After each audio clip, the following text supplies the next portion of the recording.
हालांकि कानून हमारा ये बोलता है कि जब जिसकी बेल हो जाए उसके बाद उसको एक क्षण भी जेल में रखना इलीगल है, परंतु यह जब तक आप इन फॉर्मेलिटीज को पूरी नहीं करते, जब तक वो व्यक्ति जेल से बाहर आएगा ही नहीं।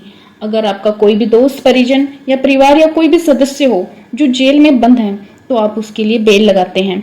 बेल एप्लीकेशन लगाने के बाद में जब बेल ग्रांट कर दी जाती है, उस कोर्ट द्वारा जहां भी आपने बेल लगाई है, उसके बाद में एक प्रक्रिया होती है, एक प्रोसेस होती है कि किस तरह बेल बॉन्ड को फर्निश्ड कराया जाएगा। कहने का तात्पर्य है कि बेल बॉन्ड को फिल करना होता है, उसकी श्योरिटी देनी होती है कि कोर्ट द्वारा जो भी इंस्ट्रक्शन दिए जाते हैं सब पूरी करवाई जाती है। उसके बाद ही उस व्यक्ति को रिलीज या रिहा किया जाता है जो जेल में है। अक्सर लोग सोचते हैं कि हमने वकील साहब तो कर लिया, बेल हो ही जाएगी और बेल का ऑर्डर हो गया है, हमारा जो भी जानकार है जो जेल में है ऐसे ही बाहर आ जाएगा, जबकि ऐसा नहीं होता है। आपकी जब बेल हो जाती है, बेल हो जाने के बाद में कुछ फॉर्मेलिटीज होती है। क्या है वो फॉर्मेलिटीज, क्या है उसकी प्रोसेस, उसके बारे में मैं आपको बताऊंगी इस वीडियो में। और अधिक कुछ जानने के लिए बने रहे आप इस वीडियो के साथ में।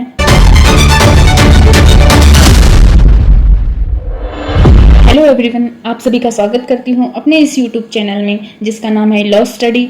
मेरा नाम है प्रिया। सो गाइज, अगर आपके पास में एक लीगल अवेयरनेस है, कानूनी जानकारी है, अगर आप देश के कानून को जानते हैं, देश के संविधान को जानते हैं, तो आपकी लाइफ में छोटी बड़ी कैसी भी प्रॉब्लम्स आती हैं और आप कानून को जानते हैं, तो आपके साथ में कभी भी कुछ गलत हो ही नहीं सकता है। अक्सर लोग बोलते हैं कि बेल ग्रांट तो हो गई है, बेल मुझे मिल भी गई है, 3-4-5 दिन हो चुके हैं, लेकिन अभी तक भी वो व्यक्ति जेल में है जिसकी मैंने बेल करवाई थी, बाहर नहीं आया है। तो गाइज, मैं आपको बता दूं कि आपने बेल तो करवा दी, लेकिन हो सकता है कि बेल बॉन्ड फर्निश्ड ना हुआ हो। अब आपका सवाल होगा कि मैम बेल बॉन्ड होता है क्या है, व्हाट इज बेल बॉन्ड? तो गाइस, बेल बॉन्ड एक फॉर्म होता है जिसे फॉर्म 45 बोलते हैं, जिसको फिल करना मैंडेटरी होता है, जो आप भरते हैं, जिसके पीछे भी कुछ डिटेल्स होती है, ये भी आप भरते हैं। तो यहाँ बेल बॉन्ड करवाना बहुत इंपॉर्टेंट होता है। अगर आप इसे फर्निश्ड नहीं करवाएंगे तो आपका वो व्यक्ति जो जेल में है वो बाहर ऐसे आएगा ही नहीं। हालांकि आपको कुछ कंडीशन दी जाती है कि आप इनको फॉलो करो, बट जनरली होता क्या है, आपका अकाउंट मेंशन होता है, जैसे 30,000, 40,000, 50,000 या 20,000, और इस अमाउंट की श्योरिटी दी जाए।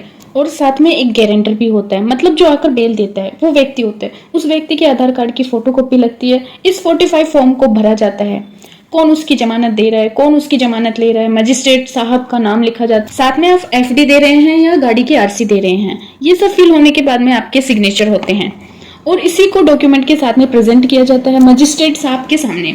फिर उसके बाद में आपकी बेल ग्रांट होती है। फिर एक पेपर बनकर, या कह सकते हैं कोर्ट से एक पेपर बनकर जेल जाता है। उसके बाद ही किसी को जेल से रिहा या रिलीज किया जाता है। ऐसा नहीं होता है कि आप सीधे गए कोर्ट में जाकर बेल का ऑर्डर ले लिया, आप सोच रहे हैं शाम को अपने आप ही बाहर आ जाएगा। बेल को फर्निश करवाना बहुत इंपॉर्टेंट है, चाहे किसी भी कोर्ट से बेल करवा रहे हो।